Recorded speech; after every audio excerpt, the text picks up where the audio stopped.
So, like, again, constantly changing myself to be better, like trying to fix my exercise habits, trying to fix my diet habits. What's your motive in all this? Honestly, there's no motive. It's just, there's no motive. I just really want to better myself. Like, that's literally it. Do you think the motive, like, derives, that's just your motive? Like, that in itself? That like, in itself. You just want to improve yourself? Yeah. I think that all starts with self-love. I agree. It started, like, I remember my left shoulder hurt so bad at one point. Like, I started getting random joint pains.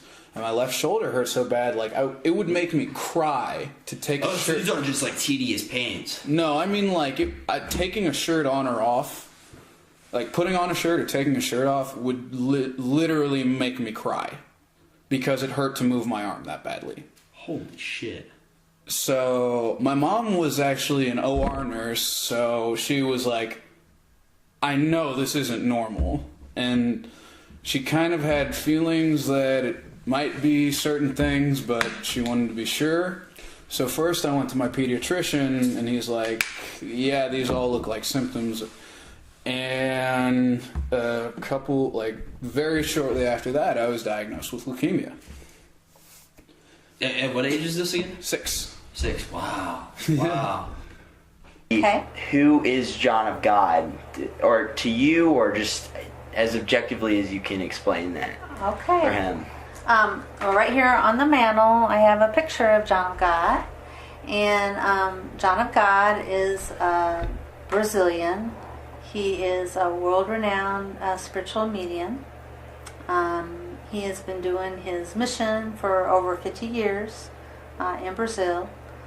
And basically, I would say ever since Oprah went down there 4 or 5 years ago, the casa, which means house, where he does his spiritual work, has just exploded in terms of people now come from all over the world. You know? I remember there was one day, it was a tailgate where Missouri State won the game, and at the fraternity house there was a bunch of girls eating lunch or eating dinner at the table. On the table? On the table. And there was ChickfilA all over the table. There's sauces everywhere.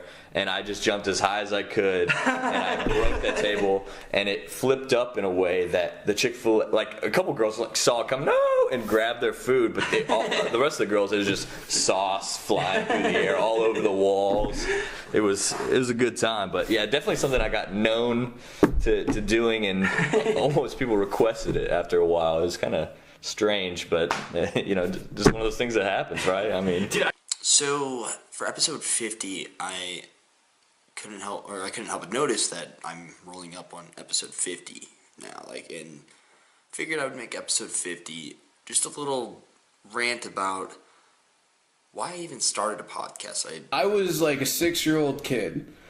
I was scared of the dark, like really scared of the dark. Right. I hated being alone. I was shy when talking to strangers. My mom slept in an acrylic armchair a little nicer than these folding chairs for about 1.5 years or 2 years. Holy shit. Just because she didn't want me to be alone and afraid when I was in the hospital, and they didn't have a bed for her. Wow. And this was, mind you, this was while a spinal cord tumor was developing in her back that would ultimately, like, a couple months after I got basically considered clear of cancer when I was 10, turn out to be a near crippling, fatal spinal cord tumor. Holy shit. Yeah. Dude, that's mind-blowing, but more than anything, I respect that, like, on another level. Like, the fact that she sat down and, I'm assuming, like, these chairs are not made to be sat in more than like 20 minutes, probably. No, they're about like this wide with really rigid wooden sides to them. They have a really stiff back that doesn't really give it all when you sit into it. And she would sleep there with you overnight so that you wouldn't be alone. For days on end. Sometimes. Oh my God. Yeah. Wow. Like I said, while a near fatal spinal cord tumor was developing in her back, that would affect her. Wait, that was going on her back? Yeah.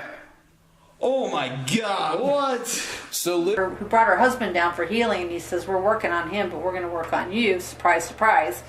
And so she's there, and I'm looking, and he takes that knife and he pulls out.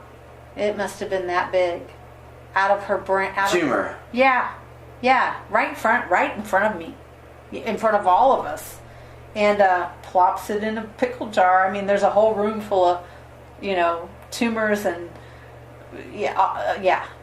Wow. And I know. What? And then and she just sits there. So fast forward, I'm coming home. I'm at the airport, and I look over, and who do I see but this lady with her husband? And she's like got this light, like she's just glowing, like just radiates, And I just have to go over to her, because I was on the third row when I saw that.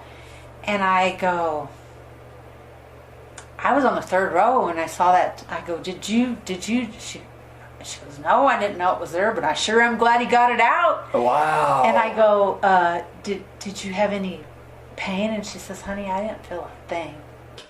It's cool how people can like heighten your state. It's like every person's like a drug to you. Right, yeah, I feel that. Yeah. I mean, I would consider myself an introvert. Like, I've taken the Myers-Briggs test like a zillion times, and I keep getting INTJ. INTJ, so that's introvert, intuition, Thinking, and judgment. Judgment, okay. I think I'm ENTJ, actually. Oh, really? Yeah, I did like a year ago, but yeah. Okay, well, I think, so I'm an INTJ, so I'm like introverted, but like if I'm around people, I'll like talk to them. And like, this is who I am. Like, antisocial extrovert, maybe? Antisocial. I'm more of like an extroverted introvert. Okay. Yeah. Okay. Yeah. Like it takes energy out of me, but it's like fine if I like the people. But if I don't like the people, then it's just like draining. Just close up. Yeah, and I just go home. That's fair. But like That's with fair. you and like my friends, it's just like, oh, it's fine.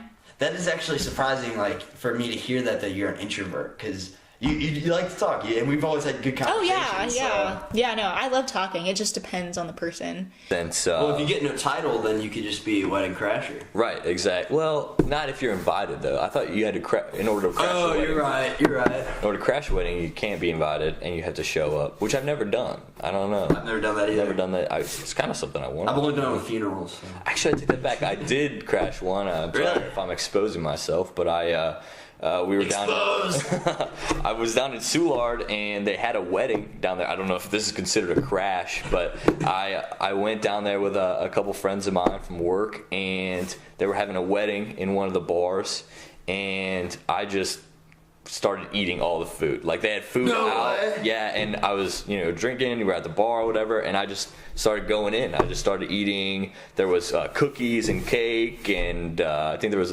finger foods and stuff. I started going in. I thought it was for everybody, so I just started eating it all. Somebody did say something to me though. They said, you can't be doing that. Please leave right now. So I guess I technically crashed that, but yeah. It's so funny. So, what would you say to any skeptics? What would you personally say? Well, I have St. Ignatius's words on the back of my business card, because there are, of course, many skeptics, and this is something that can't, be rationally explained. And it's something to the effect of, he says, for those who believe, no words are needed. For those who don't believe, no words are possible. Oh wow! I was expecting an emotional breakdown from your mother. Nah, my mom is tough as goddamn nails. That's my mom and my dad are who I learned how to be mentally tough from. I have no idea whether or not she cried her eyes out when I left the room, right. But my mom would never show me any sign of emotional weakness. Right. My mom has told me after the fact some of the few times I've seen your father really bawl his eyes out are when you had cancer. I didn't know until years after. Really? And they didn't want to expose you to that because that shows the weakness, and mentally you're not going to take it on with the same attitude. Possibly. Well, yeah, no, that was pretty much their mindset. Is they wanted me to fully believe that I will win. They didn't want me to sense their fears. Right. And that was the biggest thing. Is